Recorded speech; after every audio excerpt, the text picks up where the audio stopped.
हरे कृष्ण। ओम अज्ञानतिमिरान्धस्य ज्ञानाञ्जनशलाकया चक्षुरुन्मीलितं येन तस्मै श्रीगुरवे नमः।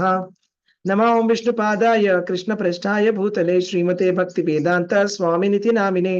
नमस्ते सारस्वते देवे गौरवाणी प्रचारिणे निर्विशेष शून्यवादी पाश्चात्य देशतारिणे। जय श्री कृष्ण चैतन्य प्रभु नित्यानंद श्री अद्वैत गदाधर श्रीवासादि गौर भक्त वृंद। हरे कृष्णा कृष्ण कृष्ण हरे हरे, हरे राम राम राम हरे हरे। హరే కృష్ణ. మనం 13వ అధ్యాయం ప్రకృతి పురుషుడు చైతన్యం అనేటువంటి అధ్యాయం చెప్పుకుంటున్నాము. ఇవాళ మనం చెప్పుకోబోయే శ్లోకాలు 33, 34. హరే కృష్ణ. ఎవరైనా 33వ శ్లోకము తాత్పర్యం చదువుతారా?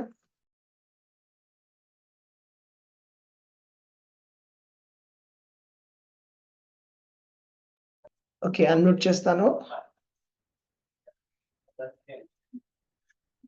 ఓకే, అన్మ్యూట్ చేసుకొని చదవండి ఎవరైనా. హరే కృష్ణ. హరే కృష్ణ ప్రభుజీ.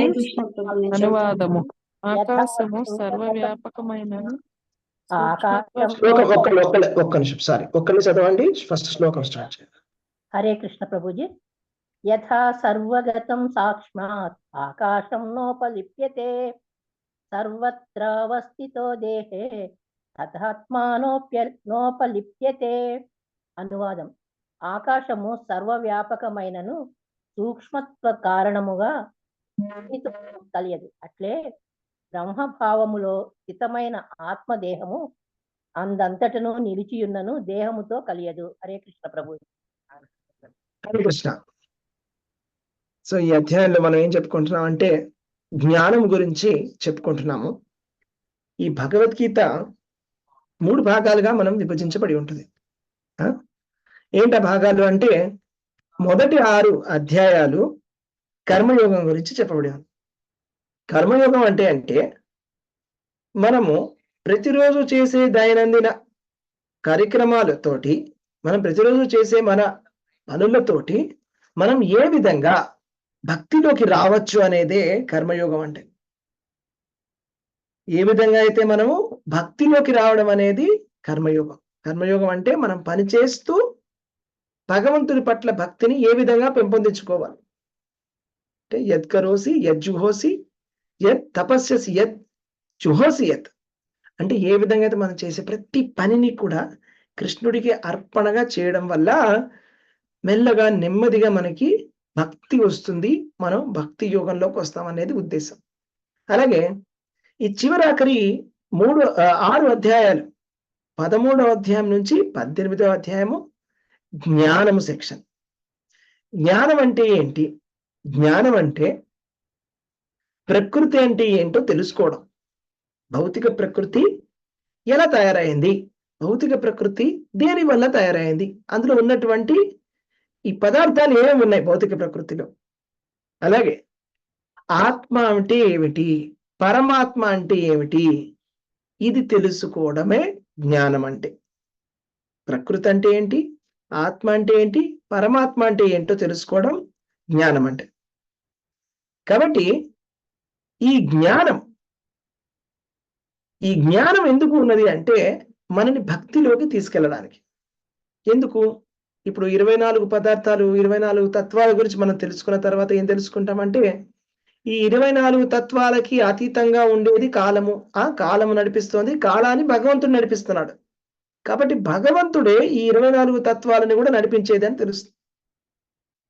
అలాగే మనం ఆత్మ గురించి తెలుసుకున్నాం కూడా. మనం ఏం తెలుసుకుంటాం అంటే ఆత్మ భగవంతుడి యొక్క అంశ. మమైవాంశో జీవభూతే జీవలోక సనాతన. మళ్ళా కృష్ణుడి దగ్గరికి వెళ్ళాం. అలాగే పరమాత్మ గురించి తెలుసుకున్న తర్వాత కూడా పరమాత్మ కూడా ఈశ్వర సర్వభూతానాం హృద్దేశే అర్జున తిష్టతి. అందరి హృదయాలలో ఉండేటువంటి భగవంతుడు పరమాత్మ రూపంలో ఉన్నాడు. అది తెలుసుకున్నాక పరమాత్మనే అన్నిటినీ కూడా నడిపిస్తున్నాడని తెలుస్తుంది. అంటే భగవంతుడి చేతిలోనే అంతా నడుస్తున్నది అని తెలుస్తుంది. కాబట్టి కర్మయోగము ఉన్నది ఎందుకు అంటే మొదటి 6 అధ్యాయాలు భక్తి యోగానికి రావడానికి, భక్తిలోకి రావడానికి.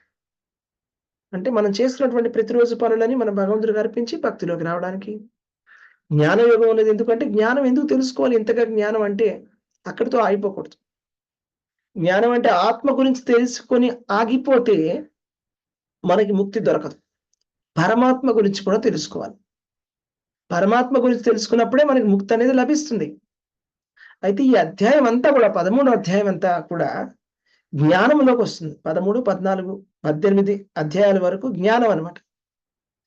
ఈ జ్ఞానం తెలుసుకోవడానికి ఒక లక్ష్యం ఉంది. కేవలం ఉట్టిగా జ్ఞానం తెలుసుకోవడానికి కాదు మనం చదివేది.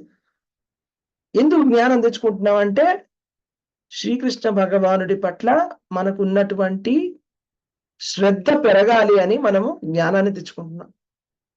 అలాగే కూడా చాలా చక్కగా మీరు చూసినట్టయితే ప్రతి అధ్యాయంలో కూడా శ్రీకృష్ణ భగవానుడు ఒకటే కంక్లూజన్కి వస్తారు. అవునా? ఇప్పుడు 13వ అధ్యాయంలో కూడా కృష్ణుడు ఏమని చెప్తారంటే, ఇప్పుడు నేను చెప్పిన ఈ జ్ఞానం అంతా కూడా కేవలం భక్తులకి మాత్రమే అర్థమవుతుంది. ఏతత్తం భక్త్యా విజ్ఞాయ, కేవలం భక్తులకు మాత్రమే అర్థమయ్యేటటువంటిది ఇది, నా భక్తులకి మాత్రమే అర్థమవుతుందని కృష్ణుడు చెప్తాడు 13వ అధ్యాయం. 14వ అధ్యాయంలో అయితే శ్రీకృష్ణ భగవానుడు అన్ని గుణాల గురించి చెప్పి ఈ 3 గుణాలు దాటాలని చెప్తాడు. ఈ 3 గుణాలు దాటేది ఏ విధంగా అని చెప్పి అడిగినప్పుడు అర్జునుడు నా యొక్క అవ్యభిచారిణి భక్తి, అనన్యమైనటువంటి భక్తి ఎవరైతే చేస్తారో ఆ భక్తులు మాత్రమే ఈ త్రిగుణాత్మకమైనటువంటి మాయని దాటగలరు అని కృష్ణ భగవానుడు కంక్లూడ్ చేస్తారు 14వ అధ్యాయం. 15వ అధ్యాయం కూడా పురుషోత్తమ యోగం. పురుషోత్తమ యోగంలో కూడా ఎవరైతే ఈ జ్ఞానాన్ని తెలుసుకుంటున్నారో వాళ్ళు కృతకృత్యులు అవుతున్నారు అని చెప్తాడు కృష్ణ భగవానుడు. పురుషోత్తమ యోగం అంటే కృష్ణ భగవానుడి భక్తి చేసి ఏ విధంగా మనం పురుషోత్తముడి యొక్క ధామానికి వెళ్ళవచ్చు, శ్రీకృష్ణ భగవానుడి యొక్క ధామానికి వెళ్ళవచ్చు అనేది మనకు తెలిసి వస్తుంది.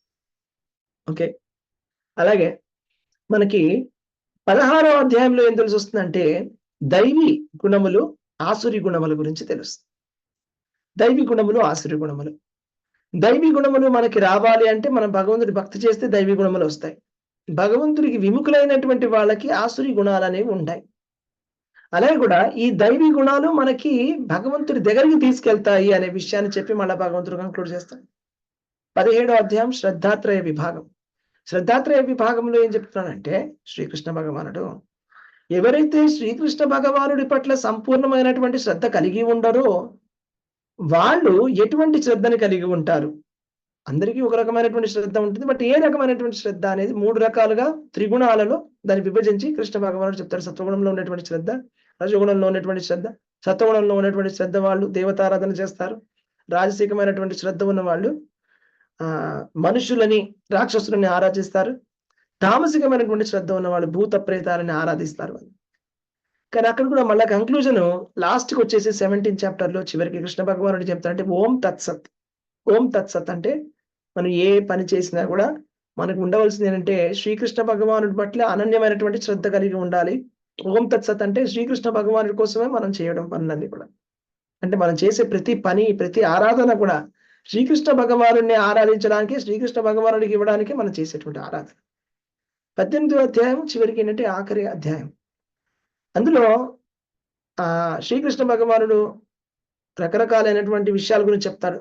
జ్ఞానము 3 గుణాలలో ఏ విధంగా అయితే ఒక పని జరగాలంటే దానికి 5 కారణాలు. అలాగే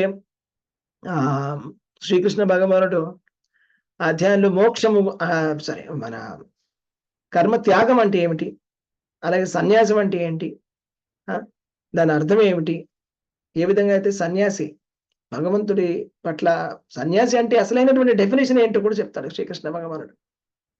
అంత చెప్పిన తర్వాత చివరికి కంక్లూజన్ శ్రీకృష్ణ భగవానుడు ఏం చెప్తారంటే సర్వధర్మాన్ పరిత్యజ్య మామేకం శరణం వ్రజ అహం త్వాం సర్వపాపేభ్యో మోక్షయిష్యామి మా శుచః. అన్ని ధర్మాలను విడిచిపెట్టి శ్రీకృష్ణ భగవానుడి యొక్క శరణాగతి పొందడమే మన ఏకైక లక్ష్యం. అలా చేయడం వల్ల మనము అన్ని పాపాలని మనం తొలగించుకోగలము. మన్మనాభవ మద్భక్తో మధ్యాజి మాం నమస్కురు మామే వైశ్యసి సత్యం తే ప్రతిజానే ప్రియోసిమే.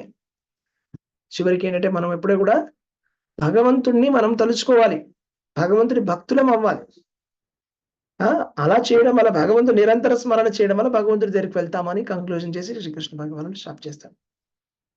అంటే మొత్తానికి విషయం ఏంటంటే భగవద్గీత మీరు ఏ అధ్యాయం తీసుకున్నా కర్మయోగమైనా భక్తి యోగానికి రావడానికే అది ఒక అంకురం, అది ఒక స్టార్టింగ్ స్టెప్. జ్ఞానయోగం అయినా కూడా అక్కడ జ్ఞానంతో ఆగిపోవడానికి కాదు, భగవంతుడికి సంపూర్ణమైనటువంటి శరణాగతి పొందడమే జ్ఞానం యొక్క లక్ష్యం. శ్రీకృష్ణ భగవానుడు భగవద్గీతలో 15వ అధ్యాయంలో శ్రీకృష్ణ భగవానుడు చెప్తారన్నమాట, ఎవరైతే ఈ విషయాన్ని తెలుసుకుంటారో వాళ్ళు సంపూర్ణమైనటువంటి భావంతో నన్ను పూజిస్తారని. యోమామేవం అసమ్మూఢో జానాతి పురుషోత్తమం స సర్వవిద్ భజతి మాం సర్వభావేన భారత. ఎవరైతే శ్రీకృష్ణ భగవానుడు దేవాది దేవుడు పురుషోత్తముడు అని తెలుసుకుంటారో వాళ్ళు భగవంతుడి యొక్క భజనని అనన్యమైన భావంతో చేస్తారు. ఇది జ్ఞానం యొక్క లక్ష్యం అన్నమాట. అంటే మనం కంప్లీట్ గా తెలుసుకున్నామంటే ఆత్మ గురించి నేను తెలుసుకున్నాను, ప్రకృతి గురించి నేను తెలుసుకున్నాను, ఈ ప్రకృతిలో ఉన్నటువంటి శరీరం, ప్రకృతి ఇవ్వబడేటువంటి శరీరాల గురించి, క్షేత్రం గురించి తెలుసుకున్నా, ఆ శరీరంలో ఉండేటువంటి క్షేత్రజ్ఞుడి గురించి కూడా తెలుసుకున్నాను, అలాగే పరమాత్మ గురించి కూడా తెలుసుకున్నాను, ఇంకా బద్ధ జీవుల గురించి తెలుసుకున్నాను, అలాగే నిత్య సిద్ధుల గురించి మనం తెలుసుకున్నాము. నిత్య సిద్ధులు అంటే ఏ జీవులు అయితే భగవంతుడి ధామంలో ఉంటారు, భగవంతుడి ధామం గురించి మనం తెలుసుకున్నాం. ఇదంతా తెలుసుకున్న తర్వాత ఏం చేయాలి? జ్ఞానం. అంటే జ్ఞానము అంటే మనం ఒక టైటిల్ పెట్టుకొని ఉండడం కాదు, నేను ఒక పెద్ద జ్ఞానిని అని ఒక బిరుదు పెట్టుకోవడం కాదు. జ్ఞానం అనేది ఉన్నది ఎందుకు అంటే శ్రీకృష్ణ భగవానుడికి శరణాగతి పొందడానికి జ్ఞానం అనేది ఉన్నది. ఇప్పుడు ఒక జ్ఞానం మనని శ్రీకృష్ణ భగవానుడికి శరణాగతి పొందనివ్వకుండా ఆపుతోంది అంటే ఇంకా అది జ్ఞానం కాదు, అది అజ్ఞానము అని అర్థం. కాబట్టి ఈ విధంగా మనం అర్థం చేసుకోవాలి 13వ అధ్యాయాన్ని. 13వ అధ్యాయాన్ని ఎలా అర్థం చేసుకోవాలి? ఈ ప్రశ్నల్ని అర్జునుడు అడిగినటువంటి 6 ప్రశ్నలు. ఏమిటి ఆ ప్రశ్న? ప్రకృతి అంటే ఏంటి? పురుషుడు అంటే ఏమిటి? క్షేత్రం అంటే ఏంటి? క్షేత్రజ్ఞుడు అంటే ఏమిటి? తర్వాత జ్ఞానం అంటే ఏమిటి? జ్ఞేయం అంటే ఏంటి? ప్రకృతి, పురుషుడు, జ్ఞానము, జ్ఞేయము. ఇంటికి ఎవరైనా చెప్పగలరా? ప్రకృతి, పురుషుడు ఎవరు, ప్రకృతి ఎవరు చెప్పగలరా? దేహము ప్రకృతి ప్రభుజీ, పురుషుడు అంటే పరమాత్మ. పరమాత్మ దేహం మాత్రమే కాదు, ప్రకృతి అంటే ప్రకృతి అంటే మొత్తం త్రిగుణాలతో కూడినటువంటి భౌతిక ప్రపంచము, జగత్తులో భౌతిక ప్రపంచం. అవును, ఈ భౌతిక జగత్ అంతా కూడా వస్తుంది. అందులో 24 తత్వాలు కూడా వస్తాయి కదా, అది ప్రకృతి అంటే అది. అవును, ప్రకృతి. క్షేత్రం అన్నా కూడా శరీరం. క్షేత్రం అనేది దేహము, దేహాన్ని మనం క్షేత్రం అనేది కదా. సో కాబట్టి క్షేత్రజ్ఞ అంటే ఏమి చెప్పండి? క్షేత్రజ్ఞ ఆత్మ పరమాత్మ. ఆత్మ వ్యక్తిగత క్షేత్రజ్ఞుడు, పరమక్షేత్రజ్ఞుడు. వ్యక్తిగత క్షేత్రజ్ఞుడు, పరమ క్షేత్రజ్ఞుడు. అంటే ఆత్మ మరియు పరమాత్మ గురించి తెలుసుకోవడమే క్షేత్రజ్ఞుడు అంటే. అదే జ్ఞానము, జ్ఞేయము. జ్ఞానం ఏమిటి? జ్ఞేయం ఏమిటి? ఎవరు చెప్పగలరా? జ్ఞానం అంటే ఏమిటి? పరమాత్మ గురించి తెలుసుకోవడమే జ్ఞానం. జ్ఞానము అంటే ఆత్మ దేహాన్ని గురించి తెలుసుకోవడం జ్ఞానము. అది ఏ విధంగా తెలుసుకోవడం అనేది జ్ఞేయం. దాని యొక్క గోల్. కరెక్ట్. మన జ్ఞానం యొక్క లక్ష్యం ఏమిటి అనేది జ్ఞేయం. పరమాత్మని, దాంట్లో పరమాత్మనే. మన జ్ఞానానికి ఉన్నటువంటి లక్ష్యం కూడా పరమాత్మనే. సో అయితే అందరు మ్యూట్ చేసుకుని దయచేసి. Thank you. సో ఇప్పుడు ఏంటంటే క్షేత్రము, క్షేత్రజ్ఞుడు అంటే కొద్దిగా మనం డీప్ గా అనలైజ్ చేయడానికి ప్రయత్నం చేద్దాం ఇవాళ శ్లోకాన్ని. ఇవాళ శ్లోకాల్లో మనం ఏం తెలుసుకుంటున్నాం అంటే, ఏ విధంగా అయితే బ్రహ్మభూత స్థితిలో ఉన్నటువంటి ఆత్మ, ఓకే, అది దేనితో కూడా కలవదు.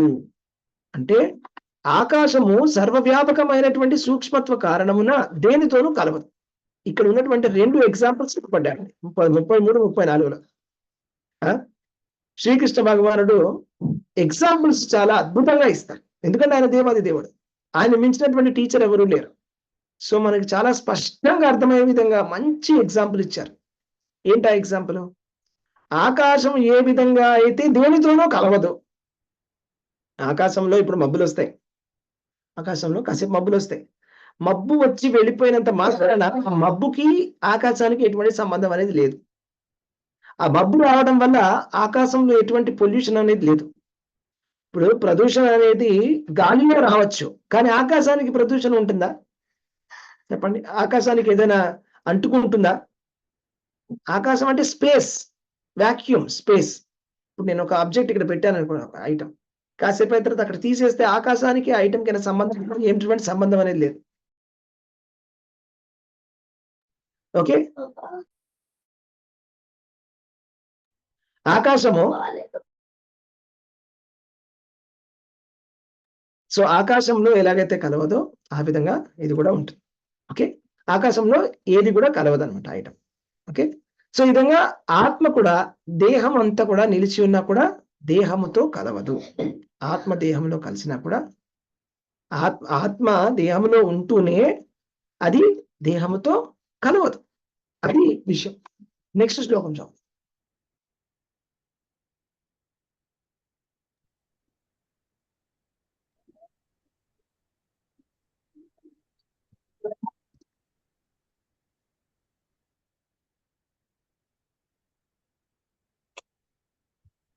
యదా ప్రకాశయత్యేకం కృష్ణం లోకమిమం రవిః క్షేత్రం క్షేత్రీ తదా కృష్ణం ప్రకాశయతి భారత.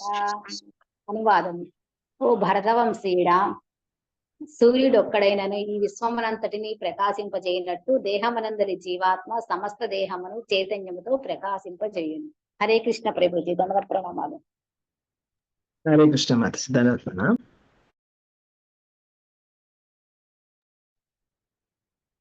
అంటే సూర్యుడు విశ్వం అంతా కూడా ప్రకాశాన్ని ఇస్తున్నాడు. సూర్యుడు ఒకటే ఒక చోట ఉన్నాడు సూర్యమండలంలో, కానీ విశ్వాన్ని అంతటా కూడా ఆయన ప్రకాశం అంతా కూడా అన్ని చోట్ల వస్తుంది కదండి. అదే విధముగా దేహంలో జీవాత్మ అనేది ఉన్నది. దేహంలో జీవాత్మ సమస్త దేహానికి కూడా చైతన్యంతో ప్రకాశింపజేస్తాం. అది ఎలాగంటే, ఇప్పుడు ఆత్మ చాలా సూక్ష్మమైనటువంటిది. ఆత్మ ఎంత సైజ్ ఎంత ఉంటుందో అని చెప్పగలరా? ఆత్మ యొక్క సైజ్ ఎంత? ఒక వెంట్రుకలో 10,000 10,000 భాగం వెంట్రుక. వెంట్రుక కొనలో వెంట్రుక కొనలో 10,000 భాగం. చాలా చిన్నది, సూక్ష్మమైనది. మనం మైక్రోస్కోప్ పెట్టి చూసినా కూడా కనిపించదు. చాలా మంది సైంటిస్టులు ప్రయత్నం చేశారు. ఏంటంటే ఎవరైనా మనిషి చనిపోయేటప్పుడు కానీ పశువు చనిపోయేటప్పుడు కానీ అన్ని సీసీటీవీ కెమెరాలు పెట్టి అల్ట్రా వైలెట్, ఎక్స్రే, అన్ని రకాల వాళ్ళు రేస్ పెట్టి చెక్ చేశారు. ఏం మారుతుంది అన్ని మన ఉన్న ఇన్స్ట్రుమెంట్స్ అన్ని పెట్టేశారు. కానీ చనిపోయేటప్పుడు ఏం జరిగిందో డిఫరెన్స్ ఎవరికి అర్థం కావట్లేదు, ఎవరికి కనిపించడంలా. అంటే సూక్ష్మమైన, అతి సూక్ష్మమైనది ఆత్మ అనేది. పరమాత్మ సూక్ష్మం, చాలా అతి సూక్ష్మం. మనం కంటికి కనిపించదు. అది ఎప్పటికీ అచింత్యోయం, అవికార్యోయం. అది ఎప్పటికీ మనకి కనిపించదు. ఎప్పుడు మనం దాన్ని తెలుసుకోలేం. కరెక్ట్ కదా? అంత గొప్ప విషయం ఇది ఆత్మతత్వం అనేది. ఇది సైంటిస్టులు, శాస్త్రము, మన భౌతికమైనటువంటి జ్ఞానంతో ఎప్పటికీ కూడా తెలుసుకోలేనటువంటి విషయం ఇది. అదే ఒక అద్భుతం. మనకి భగవద్గీతలో అంత మంచి ఇంపార్టెంట్ ఇన్ఫర్మేషన్ ఇది. ఎవరైనా అడగొచ్చు, మాకెందుకండి ఇన్ఫర్మేషన్, మాకు అవసరం లేదని. ఖచ్చితంగా మనకు అవసరం. ఎందుకంటే మన నేచరే అది. కాబట్టి మనం ఆత్మ అయినప్పుడు ఆత్మ గురించి తెలుసుకోకుండా శరీరం గురించే తెలుసుకుంటే ఏ లాభం వచ్చింది? మన ఒరిజినల్ నేచర్, పర్మనెంట్ నేచర్ ఆత్మ అయినప్పుడు, మనం ఆత్మలం అయినప్పుడు, నిత్యమైనటువంటి ఆత్మలము, మరి మన గురించే మనకి అవగాహన లేకపోతే ఎలా మనం సంతోషంగా ఉండగలం? అంటే మన గురించి మనకు అవగాహన లేదు.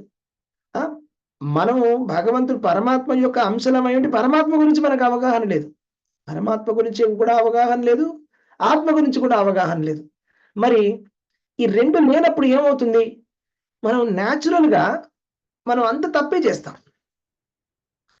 అది ఎలాగంటే, ఇప్పుడు మీరు మ్యాథమెటిక్స్ ప్రాబ్లమ్ సాల్వ్ చేసేటప్పుడు క్వశ్చన్ ఉంటుంది ఒకటి, ప్రూవ్ దిస్ అని. దానికి మీరు స్టార్టింగ్ లో ఫార్ములా వేసుకుంటారు. ఫార్ములా వేసుకొని మొత్తం అంతా కూడా ఈక్వేషన్ రాసుకుంటూ కంప్లీట్ చేస్తారు. 15 మార్క్స్ ఆన్సర్ ఉంది అనుకోండి. ఇప్పుడు ఫార్ములా తప్పు రాసేసుకున్నారు బై మిస్టేక్. ఫార్ములానే తప్పు ఉంది. a+b² ని a² - 2ab + b² వేసుకున్నారు. తప్పు. మీరు మొత్తం ఈక్వేషన్ సాల్వ్ చేసి లాస్ట్ కి ఆన్సర్ కరెక్ట్ వస్తుందా చెప్పండి? రాదు ప్రభుజీ. ఆన్సర్ అంతా తప్పైపోతుంది. మొత్తం ఆన్సర్ తప్పైపోతుంది. అలాగే మన జీవితంలో కూడా మనము బేసిక్ ఫార్ములా తప్పైపోయింది. ఏంటి మన బేసిక్ ఫార్ములాలో డీవియేషన్ వచ్చింది. బేసిక్ ఫార్ములాలో డీవియేషన్ ఏంటంటే నేను శరీరాన్ని, నేను శాశ్వతంగా ఉంటాను, నేను గొప్పవాణ్ణి అనేటువంటి భావనతోటి మనం స్టార్ట్ చేస్తున్నాం. ఒక్క నిమిషం.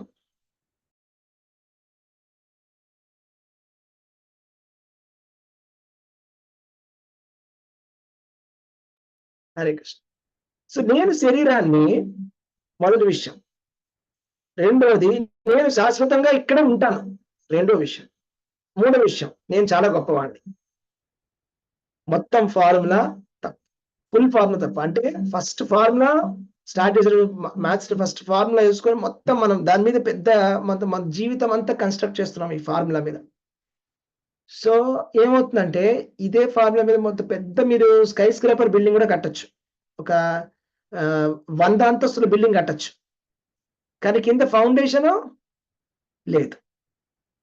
ఫౌండేషన్ లేనప్పుడు ఏమవుతుంది, మొత్తం అంతా కూలిపోతుంది. అవునా? గాల్లో ఆకాశంలో మేడ కట్టినట్టుగా, లేకపోతే పేకలతోటి మేడ కట్టినట్టుగా అవుతుంది, మొత్తం అంతా కుప్ప కూలిపోతుంది.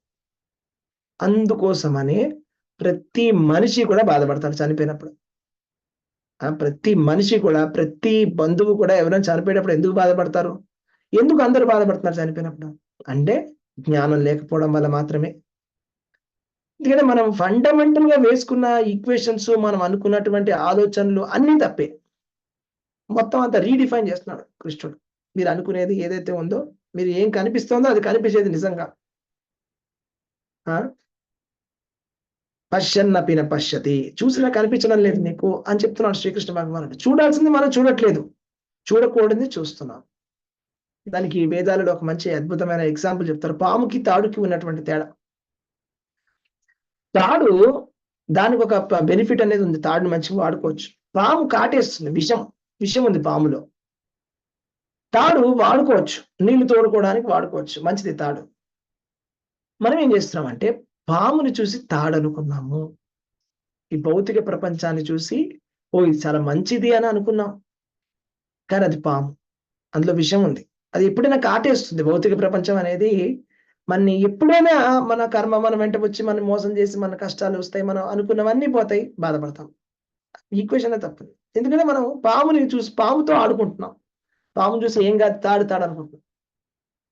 తాడుని చూసి పాము అనుకుంటున్నాం. చాలా మంది భక్తి అంటే భయపడతారు. కొంతమంది చెప్తారు భక్తి ఎక్కువగా చేయొద్దు, అమ్మో అంత చేయకూడదు, భక్తి ఏమవుతుంది తెలుసా నీకు, బాబు అంత చేయొద్దు, భగవద్గీత అవన్నీ తేవద్దు అలా చెప్తారు. అంటే మీరు తాడుని చూసి పాము అనుకుంటున్నారు. తాడు మంచిగా పనిచేస్తుంది, నీళ్లు తోడుకోవడానికి, ఏదైనా పని చేసుకోవడానికి బాగా హెల్ప్ అవుతుంది తాడు. అలాంటి దాన్ని మనం పాము అనుకుని దూరంగా పెట్టేశాము, పామును తెచ్చి మెడలో వేసుకున్నాం. ఇది మన సిద్ధాంతం, ఇది మన భౌతికమైనటువంటి మన జీవితం. ఇలా మనం కాలాన్ని గడుపుతున్నాం. కాబట్టి ఈ చాప్టర్ యొక్క ముఖ్య ఉద్దేశం ఏంటంటే ఈ జ్ఞానం తెలుసుకోవడం ముఖ్యమైనటువంటి ఉద్దేశం. మనం శరీరం కాదు. ఈ నాలెడ్జ్ అనేది even top most university, Stanford అయినా, హార్వర్డ్ అయినా, ఎంత టాప్ యూనివర్సిటీ అయినా ఆ నాలెడ్జ్ అనేది వాళ్ళకి తెలియదు, ఎవరికి తెలియదు. చనిపోయిన తర్వాత మనం మళ్ళా జన్మ తీసుకుంటామనే విషయము సనాతన ధర్మం మాత్రమే, వేదాలలో మాత్రమే ప్రతిపాదించబడినది. జాతస్య హి ధ్రువ మృత్యు ధ్రువం జన్మ మృతస్య చ. చనిపోయినవాడు పుట్టక తప్పదు, పుట్టినవాడు మళ్ళా చనిపోవడం తప్పదు. ఎప్పటి వరకు?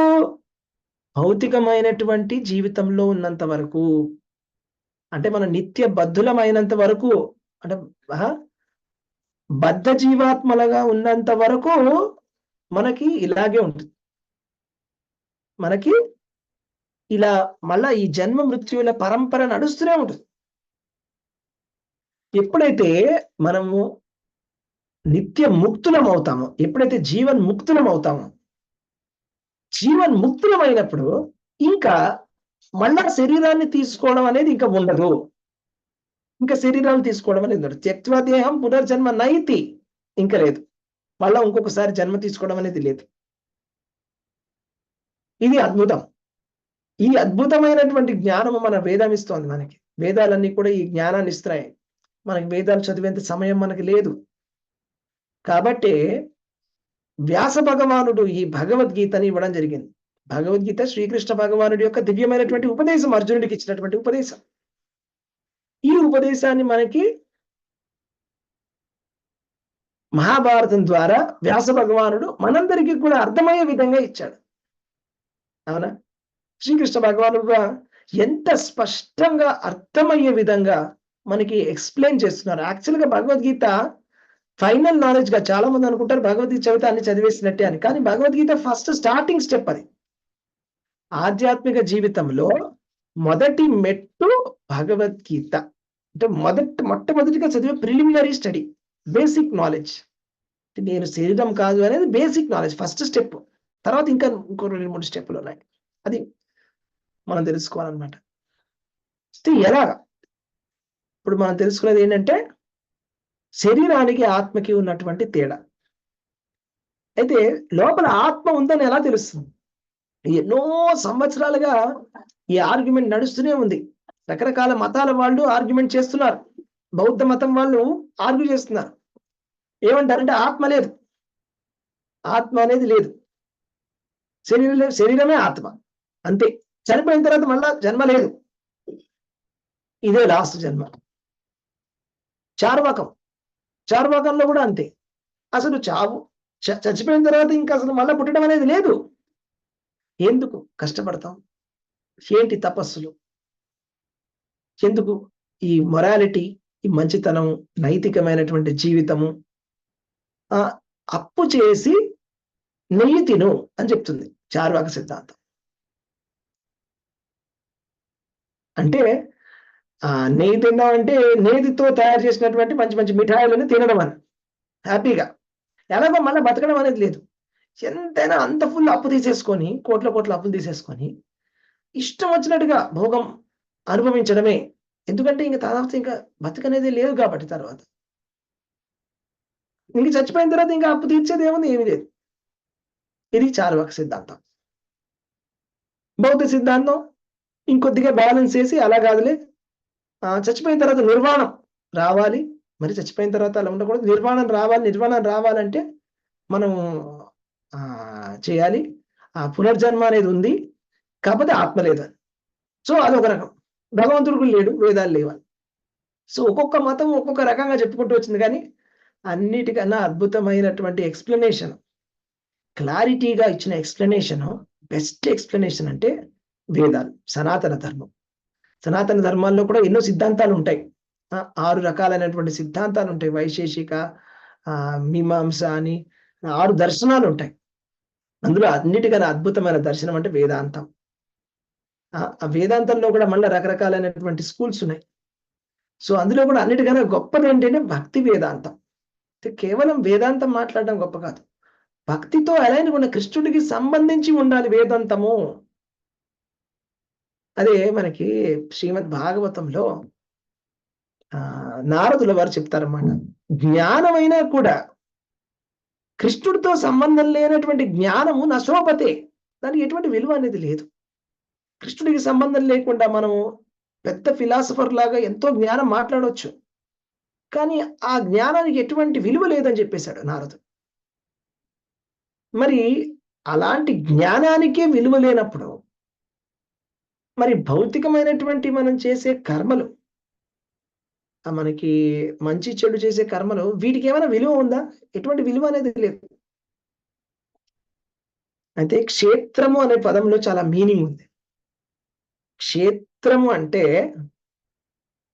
పొలము అని అర్థం. అంటే పొలం, దున్నుకోవడానికి పొలం ఉంటుంది, అవునా? ఎందుకు అలా? దానిలో డీప్ మీనింగ్ ఏంటి? ఎవరైనా ఆలోచించి చెప్పండి.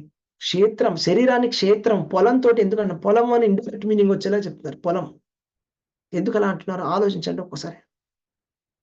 ఏంటి డీప్ మీనింగ్ దాన్ని? చెప్పండి. 24 తత్వాలతో చేసి ఉన్నది కాబట్టి క్షేత్రం అని అంటున్నారు. Okay, right. నెక్స్ట్, పొలంలో ఎటువంటి పంటలు వేస్తే అటువంటి పంటలే వస్తాయి ప్రభుజీ. ఇప్పుడు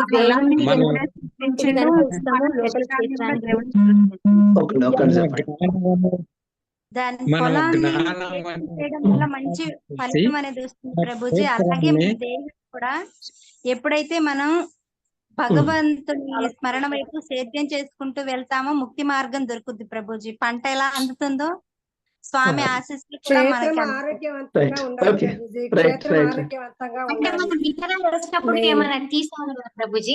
ఏమైనా ఉన్నాయి చెడువి కూడా తీసేసుకుంటూ విత్తనాలు వేస్తాము. రైట్ రైట్ ఇంకా క్షేత్రము సారవంతంగా ఉండాలి, బాగుండాలి రైట్ మెయిన్. మనం ఓకే విత్తనం వేస్తే ప్రభుజీ అదే ఇంకోటి నాకు చారువాకం ఉంది, తర్వాత ఒక నిమిషం. చెప్పండి ప్రభుజీ ప్లీజ్. నాకు అర్థం కాలేదు ఎస్ తర్వాత. మరి నెక్స్ట్ క్లాస్ లో తర్వాత ఇవాళ నాకు Yes, తక్కువ ఉంది yes. టైం, ఇవాళ నాకు టైం తక్కువ ఉంది. Yes, okay yes. హనుమాన్ ప్రభు చెప్తున్నారు, చెప్పండి. హరే కృష్ణ హరే చెప్పండి ఆ ప్రభు. క్షేత్రం మనము ఏ విత్తనం నాటితే అదే విత్తనం మొలకెత్తుతుంది ప్రభు. అందుకని Yes. భక్తి అనే విత్తనం నాటితే అది ఆ భగవంతుడి దాకా మనల్ని చేర్చుతుంది ప్రభు. ఎస్ జై, అద్భుతం. చూసారా ఎంత బాగా చెప్పారు అందరు డివోటీస్, ఎంత అద్భుతంగా చెప్తున్నారు అందరూ. క్షేత్రం అంటే మీకు ఆల్మోస్ట్ అర్థమైపోయింది, అంత పర్ఫెక్ట్ గా అర్థమైంది. క్షేత్రం అని ఈ క్షేత్రం ఇదం శరీరం కౌంతే క్షేత్రం ఇది అభిధీయతే అని చెప్పారు శ్రీకృష్ణ భగవానుడు. అంటే ఈ శరీరం అనేదే ఒక క్షేత్రం, ఒక పంట పొలం అన్నమాట. సో పొలాన్ని మనకి ఇచ్చినప్పుడు మీకు ఒక ఫామ్ ల్యాండ్ ఇస్తాను, మీరు ఏదైనా చేయొచ్చు. అందులో మీరు ఏం ప్రాజెక్ట్ చేస్తారనేది మీ చేతిలో ఉంది. మీరు పంటలే పండిస్తారా, ఏం పండిస్తారో, బిల్డింగ్ కడతారో, ఏం చేస్తారో మీ ఇష్టం. మీకైతే ల్యాండ్ అయితే ఇచ్చారు భగవంతుడు. అలాగే మనకు కూడా ఈ శరీరం అనేది కూడా ఒక పొలం. దీన్ని మనం ఇందులో వేసేటువంటి విత్తనాల బట్టి వచ్చేటువంటి మన మొలక వచ్చేటువంటి చెట్టు, ఆ చెట్టు నుంచి వచ్చేటువంటి ఫలములు, పళ్ళు మనం ఎంజాయ్ చేయొచ్చు.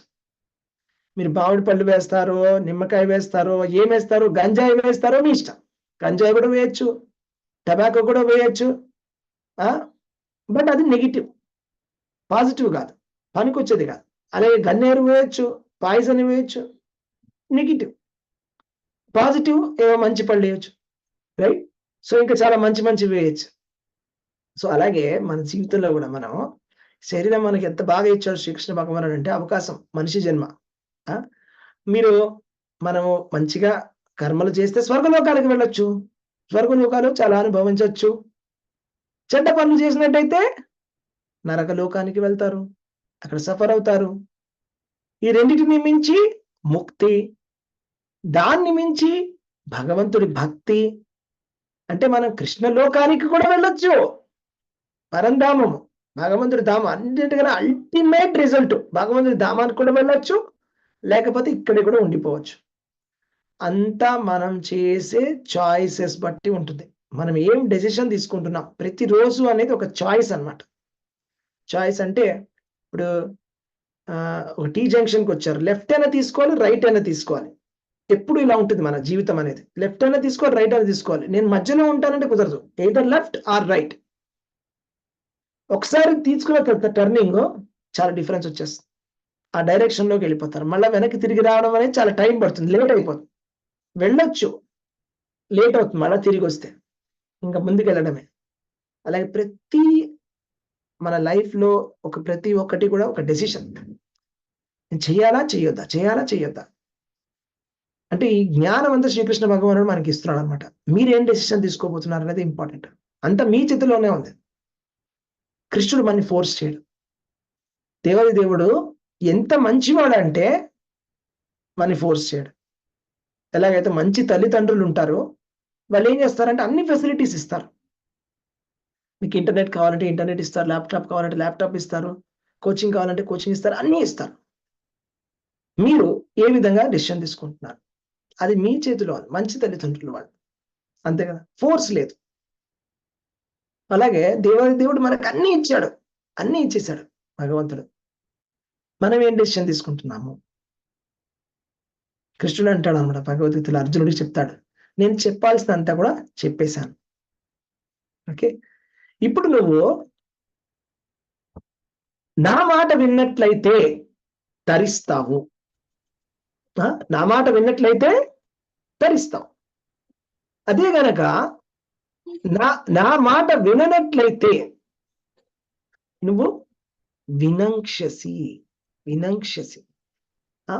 మచ్చిత్త సర్వదుర్గాని మత్ప్రసాదా తరిష్యసి. ఇది 18వ అధ్యాయంలో కంక్లూజన్. ఇది కృష్ణ భగవానుడు ఇచ్చే కంక్లూజన్ వినండి, చాలా బాగుంటుంది. 18వ అధ్యాయంలో 58వ శ్లోకం.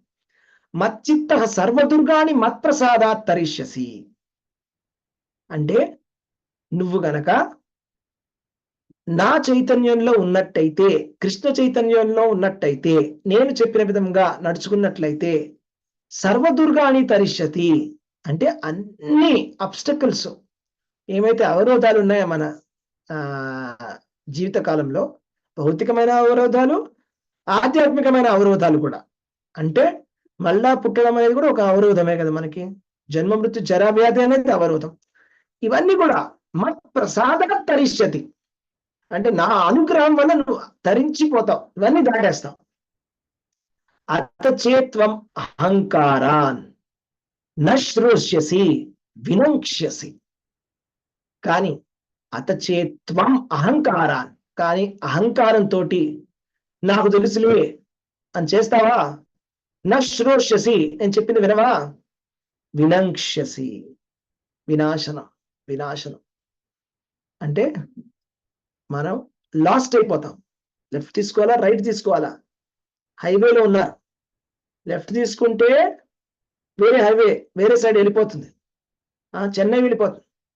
రైట్ తీసుకుంటే హైదరాబాద్ వెళ్ళిపోతుంది, హైదరాబాద్ వెళ్ళాలి, లెఫ్ట్ తీసేసుకున్నాం. లాస్ట్ ఎక్కడికి వెళ్ళిపోతాం, రాత్రి అంతా వెళ్ళేసరికి చెన్నైలో ఉంటాం. చెన్నైలో అందరూ తమిళ్ మాట్లాడుతూ ఉంటారు, ఇదేంటి ఇక్కడికి వచ్చామనుకుంటాం, అవునా? సో డెసిషన్ శ్రీకృష్ణ భగవానుడు అర్జునుడికి అంతా చెప్పి డెసిషన్ తీసుకో అంటాడు అన్నమాట. ఇప్పుడు లెఫ్ట్ తీసుకుంటావా రైట్ తీసుకుంటావా, నేను చెప్పింది వింటావా, విను, వదిలేస్తావా, వెళ్ళిపోతావు, ఇంకా నా చేతిలో లేవు, నేను చెప్పాల్సినదో నీకు చెప్పేశాను. అప్పుడు అర్జునుడు అన్నాడు అనమాట, చాలా అద్భుతమైనటువంటి శ్లోకం. అర్జునుడు అన్నాడు అనమాట, ఇంకా నేను చాలా స్పష్టంగా అర్థం చేసుకున్నాను అని చెప్తానమాట కృష్ణమానుడు. చెప్తాను కరిష్యే వచనం తవ నష్టోమోహ స్మృతిర్లబ్ధ్వా త్వత్ప్రసాదాన్మయాచ్యుత స్థితోస్మి గత సందేహ కరిష్యే వచనం తవ. నాలో ఉండేటువంటి మోహం అంతా నష్టం అయిపోయింది. స్మృతిర్లబ్ధ్వా మళ్ళా గుర్తుకొచ్చేసింది నాకు. అంటే మనమందరం కూడా మర్చిపోయాం, మనందరం కూడా ఒక రకమైనటువంటి మోహంలో ఉన్నాం. ఏంటి ఆ మోహం అంటే, మన కుటుంబ సభ్యుల యొక్క భారణ, లేకపోతే కుటుంబ సభ్యులని పోషించడమే మన జీవిత లక్ష్యం కింద మనం పెట్టుకొని మనలో ఉండే శక్తిని అంతా దారిపోసేస్తాం అందులో. అది మోహం అంటారు దాన్ని, నష్టో మోహ. కానీ ఆ మోహం ఇప్పుడు నాలో పోయిందని చెప్తున్నాడు అర్జునుడు. స్మృతి లబ్ధ్వా మళ్ళా గుర్తుకొచ్చేసింది. అంటే అర్జునుడు కాసేపు మర్చిపోయాడు అనమాట, వెళ్ళాల్సిన టార్గెట్ ఏంటి, పర్పస్ ఏంటి, లైఫ్ లో పర్పస్ ఏంటి మర్చిపోయాడు. మళ్ళా గుర్తొచ్చింది. స్మృతి లబ్ధ్వా తత్ప్రసాదాన్మయ అచ్యుత, అది మీ యొక్క అనుగ్రహం వల్ల నాకు గుర్తొచ్చింది. కేవలం శ్రీకృష్ణ భగవానుడి యొక్క మాటలు వినడం వల్లనే మనకు గుర్తొస్తుంది, హరే కృష్ణ మహామంత్రం వల్లనే మనకు గుర్తొస్తుంది. ఎలాగ తెలుసా, ఇప్పుడు పాము కాటేస్తే ఒకప్పుడు మంత్రం చెప్పేవాడు, మంత్రం చెప్తే వాడు లేచి కూర్చుంటాడు. అలాగే రోగం వచ్చిన వాడికి ఒకప్పుడు వైద్యులు ఏదో మంత్రంతో కూడా వాళ్ళు ట్రీట్మెంట్ ఇచ్చేవాడు, చెవులో మంత్రం చెప్తే పోతుంది రోగం. అలా అంత అడ్వాన్స్డ్గా ఉండేవాళ్ళు అప్పట్లో. అయితే అలాగే కూడా పడుకున్న వాడిని నిద్ర లేపాలంటే పేరుతో పిలిస్తే లేస్తాడు. అలాగే మనం ఈ కృష్ణ నామాన్ని మనం జపిస్తూ అది ఒక మంత్రం. ఈ మంత్రంతో మనం నిద్ర లేచి కూర్చుంటాం, మనలో ఉండేటువంటి రోగం పోతుంది అనమాట. ఈ కృష్ణనామాన్ని చెప్తూ అప్పుడు మనకు రియలైజేషన్ వస్తుంది, అరే నేను ఏం చేస్తున్నాను అసలు అని. అయ్యో మొత్తం అంతా నా ఎనర్జీ అంతా వేస్ట్ చేస్తున్నాను, నా టైం అంతా వేస్ట్ చేసేస్తున్నాను, నా ఎమోషన్స్ అంతా కూడా వేస్ట్ అయిపోతున్నా, నేను చేయాల్సిన పనిని వదిలిపెట్టేశానే, అసలు మనిషి జన్మ ఇచ్చినటువంటి ముఖ్య ఉద్దేశాన్ని మర్చిపోయాను, ఏం చేస్తున్నాను, ఎక్కడికి వెళ్ళిపోతున్నాను అని ఒక్కసారిగా నిద్రలేస్తాం. జీవ్ జాగో గౌరచంద్ర బోలే, జీవుడా నిద్రలే అని చెప్తున్నాడు చైతన్య మహాప్రభు. నిద్ర లెమ్ము అని. జీవ్ జాగో గౌరచంద్ర బోలే, కోట మాయ పిశాచీర గోలే, ఎంతసేపు మాయ ఒళ్ళో పడుకొని ఉంటావు అని చైతన్య మహాప్రభు చెప్తున్నాడు. ఇది మన ముఖ్యమైనటువంటి ఉద్దేశం అన్నమాట. మనందరం కూడా జాగరూకులం అవ్వాలి, అర్జునుడిలాగా స్థితోస్మి గత సందేహ అంటే మనలో ఇంకా సందేహాలు అనేవి ఇంకా మిగలకూడదు. సందేహాలు పోయేంత వరకు భగవద్గీత చదవాలి. మనలో ఎన్నో సందేహాలు ఉంటాయి. అర్జునుడికే ఎన్నో సందేహాలు ఉన్నాయి, మనకు కూడా చాలా సందేహాలు ఉన్నాయి. ఆ సందేహాలు ఉన్నాయి కాబట్టే మన ఆధ్యాత్మిక జీవితాన్ని తీసుకోవడం లేదు. యాక్చువల్ ఏదో ఒక సందేహం ఉంది, ఏదో డౌట్ ఉంది. అంటే ఇన్నేళ్ళ నుంచి మనకి ఎవరో చెప్పిందో లేదా మనం చూసిందో ఒక డౌట్ అనేది మనలోకి వచ్చింది. కాకపోతే మనకి అర్జునుడికి ఉన్నటువంటి తేడా ఏంటంటే అర్జునుడు డౌట్స్ ని క్లియర్ చేసుకున్నాడు. అర్జునుడు ధైర్యంగా ముందుకెళ్ళి ఎస్ కృష్ణుడు మనకేదో చాలా మంచి విషయాన్ని చెప్తున్నాడు, మన డౌట్స్ ని మనం క్లియర్ చేసుకుందాం, భగవద్గీత కరెక్ట్ గా ఉందా, అండర్స్టాండింగ్ ఏదో తప్పు ఉందని చెప్పేసి చాలా వినయంగా స్పష్టంగా క్వశ్చన్స్ అడిగి ఆన్సర్స్ తెలుసుకున్నాడు. మనం కూడా ఆన్సర్స్ తెలుసుకోవాలి. అప్పుడు మనం కూడా గత సందేహ, మనకు కూడా ఉన్నటువంటి డౌట్స్ అన్ని కూడా వెళ్ళిపోతాయి. ఎప్పుడైతే డౌట్స్ వెళ్ళిపోతాయో కరిష్యే వచనం తవ, ఇప్పుడు నువ్వు ఎలా చెప్తావో నేను అలా చేస్తాను అని చెప్తాం భగవంతుడికి. అంటే మనం భగవంతుడి యొక్క ఉద్దేశము తెలుసుకోవాలి, భగవంతుడి యొక్క అస్తిత్వాన్ని మనం తెలుసుకోవాలి. భగవంతుడు ఉన్నాడు, భగవంతుడికి ఒక డెఫినేషన్ ఉంది, భగవంతుడికి ఒక గోల్ ఉంది, భగవంతుడికి ఒక మెసేజ్ ఉంది, భగవంతుడికి ఒక సందేశం ఉంది మనందరికీ కూడా. భగవంతుడు అందరూ కూడా మనల్ని ఒక విధంగా ఉండాలి అని కోరుకుంటున్నారు. అలా ఉంటే మనం సుఖంగా ఉంటామని ఆయన కోరుకుంటున్నాడు. అదేమిటో తెలుసుకోవాలి. అది తెలుసుకొని అది మనం కూడా అర్జునుడిలాగా కరిష్యే వచనం తవా అనాలి. మీరు ఎలా చెప్తారో నేను అలా చేస్తాను అన్నారు శ్రీకృష్ణ భగవానుడితో. అప్పుడు మనకు ఉన్నటువంటి అన్ని కష్టాలు కూడా తీరిపోతాయి. ఇంకా కష్టాలు అనేవి రావు, ఇంకెప్పటికీ రావు కష్టాలు. మనం ఆ కష్టాలు, ఈ ద్వంద్వాల నుంచి బయటపడిపోతాం. ఇంకా సుఖ దుఃఖాలు అనేటువంటి ద్వంద్వాలు బయటపడిపోతాం. అయితే ఏంటి ఫార్ములా అంటే, ఫార్ములా మనకి కపిల గీతలో చెప్పారు. కపిల భగవానుడు చెప్పాడనమాట. చాలా సింపుల్ ఫార్ములా. భౌతికమైనటువంటి విషయముతో కానీ, భౌతికమైనటువంటి మనుషులతో కానీ మనం చాలా అటాచ్మెంట్ పెట్టుకుంటే బంధనానికి కారణం అవుతుంది. అదే సాధువులని గనక మనము శరణాగతి పొందినట్టయితే మనకి ముక్తి లభిస్తుంది. చాలా ఈజీ ఫార్ములా, చిన్నపిల్లలు కూడా అర్థం చేసుకుంటారు. భౌతికంగా ఉండే వాళ్ళతోటి మనం అసోసియేట్ అయితే బంధనము, సాధువుతోటి అసోసియేట్ అయ్యి సాధువు యొక్క అసోసియేషన్ మనం తీసుకున్నామంటే, సాధువు యొక్క శరణాగతి మనం తీసుకున్నామంటే మోక్షం. ఇంత సింపుల్ ఫార్ములా. మళ్ళీ సాధువు ఎలా తెలుసుకోవాలి అని కూడా చెప్పాడు కపిల భగవానుడు చాలా స్పష్టంగా. సాధువు చాలా సహనముతో ఉంటాడు. సాధువుకి ఎటువంటి శత్రువులు కూడా ఉండరు. సాధువు అందరి జీవుల పట్ల దయ కలిగి ఉంటాడు సాధువు. అలాగే సాధువు నిరంతర కృష్ణనామ స్మరణ చేస్తాడు. ఇది ఆంతరంగికమైనటువంటి విషయం. ఒక సాధువుని ఎలా గుర్తుపట్టాలని, ఎక్స్టర్నల్ బహిరంగకు కొన్ని లక్ష్యాలు ఉంటాయి, ఇంటర్నల్ లోపల అంతరంగికంగా కొన్ని లక్షణాలు ఉంటాయి. బహిరంగంగా డ్రెస్ ఏముందండి, ఒక సాఫ్రన్ డ్రెస్ కొనుక్కుంటే వాడు సాధువు అయిపోయాడు, ఒక్క రోజులో సాధువు అయిపోయింది కదా. కొంతమంది మన న్యూస్ పేపర్లో చదువుతున్నాం, ఎవరు ఒక ఆయన ఫ్రాడ్ చేసి 20 ఏళ్ళ తర్వాత తమిళనాడులో దొరికాట బాబా కింద, ఎవరో ఒక సాధువు కింద తిరుగుతున్నాడు. సో ఎవరు కలియుగంలో ఏ వేషమైనా వేయచ్చు, ఏముందో ఒక డ్రెస్ మార్చేస్తే అయిపోతుంది. అది కాదు బహిరంగం. అది బహిరంగంగా మెల్లగా మాట్లాడొచ్చు, అది కాదు అంతరంగం. అంతరంగికమైనటువంటి డెఫినేషన్ మనకు కావాలి. సాధువు అంటే ఎవరో తెలుసుకోవాలి. సాధువు అంటే నిరంతర కృష్ణనామ స్మరణ చేసేవాడు సాధువు. ఎప్పుడు కృష్ణ కీర్తన, కృష్ణ స్మరణ, శ్రవణ కీర్తనలకు ఎప్పుడు నిరంతరంగా చేసేవాడు సాధువు. అంటే ఎప్పుడు నిరంతరం భగవంతుడి యొక్క ధ్యానము, భగవంతుడి యొక్క లీలలని గుర్తుపెట్టుకునేవాడు సాధువు. అంటే అన్ని ఈ భౌతికమైనటువంటి సాంగత్యాన్ని విడిచిపెట్టినవాడు సాధువు. అంటే అలాంటి సాధువు యొక్క శరణాగతి పొందితే ముక్తి లభిస్తుంది అని కపిల భగవానుడు చెప్పాడు. కాబట్టి మనం వినేటువంటి జ్ఞానం అంతా కూడా చాలా బాగుంది. 13వ అధ్యాయంలో చెప్పేది, బ్రహ్మభూత స్థితిలో ఉన్నటువంటి వాడు ఆత్మ దేహంతో కలవదు అని. కానీ ఇది ప్రాక్టికల్ గా చేయాలి అంటే చాలా కష్టం అని మనకు కూడా తెలుసు. మనకు కూడా రియలైజేషన్ ఉంది. చెప్పినంత ఈజీ కాదు ఇది అని. మనం మాయ నుంచి బయటపడడం అనేది చెప్పినంత ఈజీ కాదు. దానికి సొల్యూషన్ ఏంటంటే సాధువుల యొక్క శరణాగతి, సాధువుల యొక్క సాంగత్యం. సాధువుల యొక్క సాంగత్యంలో వాళ్ళ సాంగత్యంలో మనము కృష్ణ కీర్తన, కృష్ణ కథని వినాలి. ఒక సాధువు చెప్పిన భజనకి, ఒక భౌతికమైనటువంటి వాది చెప్పిన భజనకి తేడా ఉందట. భక్తి సిద్ధాంత సరస్వతి ఠాకూర్ల వారు చెప్తారు. ఎలాగంటే కొంతమంది హరే కృష్ణ పాడేవాళ్ళు ఉంటారు బెంగాల్లో. వాళ్ళు డబ్బుల కోసం హరే కృష్ణ పాడతారు. ఇప్పుడు మన ఊళ్ళలో కూడా చూస్తాం, ఆటోలో వాళ్ళు ఏం చేస్తారంటే ఎవరైనా దేవుడి బొమ్మ పెట్టుకొని దేవుడి పాటలు పాడుకుంటూ వెళ్ళి డబ్బులు కలెక్ట్ చేసుకుంటూ ఉంటారు. లేకపోతే కొంతమంది మోసగాళ్ళు వచ్చి నేను తిరుపతికి వెళ్తున్నానండి, నాకు కొద్దిగా డబ్బులు ఇవ్వండి అని డబ్బులు తీసుకుంటారు. వెళ్ళి రాత్రిపూట వాళ్ళు ఏం చేస్తారో మనకి తెలియదు ఆ డబ్బులతోటి. ఓకే, సో అలాంటి ఫేక్ వాళ్ళు చాలా మంది ఉన్నారు. వాళ్ళు కూడా భగవంతుడి నామాన్ని చెప్తున్నారు, కానీ వాళ్ళు చెప్పేటువంటి నామానికి ఎటువంటి పవర్ ఉండదు. అది వినడం వల్ల మనకి ఎటువంటి బెనిఫిట్ ఉండదట.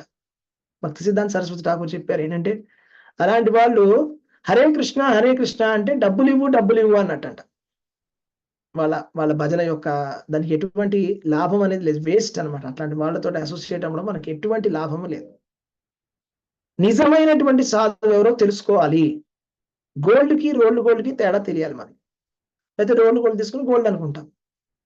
గోల్డ్ షాప్ లో తక్కువ మంది ఉంటారు, గోల్డ్ షాప్ లో ఎక్కువ మంది ఉంటారు. డైమండ్ షాప్ లో ఇంకా తక్కువ మంది ఉంటారు. గోల్డ్ షాప్ లో వందలు తీసుకుంటారు. ఎందుకంటే దానికి ఎటువంటి క్వాలిటీ లేదు కాబట్టి, అది గోల్డే కాదు కాబట్టి, అందుకే అది చీప్ గా దొరుకుతుంది. అలాగే భక్తి అనేది, ఈ భక్తి సాధన అనేది చీప్ కాదు ప్రాసెస్. దీన్ని కరెక్ట్ గా మీరు చూడాలి, ప్రాసెస్ తో చూడాలి, ఇతను సాధువా కాదా అని పరీక్షించాలి. మీరు దీక్ష తీసుకునే ముందు గురువు గారిని చూసి ఒక ఏడాది పాటు శిష్యుడు చూడాలట, ఈయన ఏం చేశాడు అని. Right? Hare Krishna. So for example, మన శ్రీల ప్రభుపాదుల వారు చిన్నతనంలో ఉన్నప్పుడు భక్తి సిద్ధాంత సరస్వతి ఠాకూర్ దగ్గర తీసుకెళ్లారంట వాళ్ళ ఫ్రెండ్స్. తీసుకెళ్ళినప్పుడు ఆయన నేను రానన్నాడంట. ఆయన చాలా పెద్ద కాలేజ్లో చదివాడు, ఆయన చాలా పెద్ద డిగ్రీ చేశాడు స్కాటిష్ విలియం కాలేజ్లో. అక్కడ వాళ్ళ ఫ్రెండ్ అని అంటారు, రండి మంచి సాధువు వచ్చాడు కలకత్తాలో కలుద్దామంటే, ఈ సాధువుని నేను నమ్మను అన్నారు ప్రభుపాద అంటున్నా, నేను వీళ్ళందరినీ నమ్మను, వాళ్ళు ఉట్టిగానే వేషాలు వేసుకొని ఏముండదు వాళ్ళ దగ్గర. లేదు నిజమైన సాధువు అన్నాడు. ఇప్పుడు ఆయన దగ్గరికి వెళ్ళాడంట ప్రభుపాద చిన్నతనం. వెళ్ళినప్పుడు 20 ఏళ్ళు అట్లా ఉండొచ్చు. ఆయనతో డిస్కషన్ చేశారంట. చూసి ఆయన భక్తి సిద్ధాంత సరస్వతి ఠాకూర్ అన్నారంట, నువ్వు చాలా ఇంగ్లీష్ చాలా బాగా మాట్లాడుతున్నావే, నువ్వు పాశ్చాత్య దేశాలకు వెళ్ళి ప్రచారం చేయి ఈ కృష్ణ చైతన్యం గురించి అన్నాడంట. అయితే అప్పుడు ఆయన అన్నాడంట, కృష్ణ చైతన్యం ఏంటి, మన భారతదేశానికి స్వతంత్రం రావాలి ఫస్ట్ అన్నారు ప్రభుపాదుల వారు. అప్పుడు ఆయన చెప్పారు, స్వతంత్రం అంటే జీవుడికి ముక్తి కలిగినప్పుడే స్వతంత్రం లభిస్తుంది. ముక్తి లేకుండా స్వతంత్రం అనేది లేదు. పొలిటికల్ గా ఇవాళ ఒక లీడర్ ఉంటాడు, రేపు ఒక లీడర్ ఉంటాడు, అది ముక్తి కాదు అని. నిజమైనటువంటి ముక్తి అంటే, నిజమైనటువంటి స్వాతంత్రం అంటే మనకి ఈ భౌతిక ప్రపంచం నుంచి స్వతంత్రం కలగడమే నిజమైనటువంటి స్వతంత్రం అంటే. ఇది విన్న వెంటనే అబ్బా ఎంత బాగా చెప్పారు, ఈయన నిజమైన సాధువు అని వెంటనే ఒప్పుకున్నారు ప్రభుపాదుల వారు. ఈయన చెప్పిన విధంగా నేను ఫాలో చేస్తానని. తర్వాత కొన్ని సంవత్సరాల తర్వాత దీక్ష తీసుకున్నారు.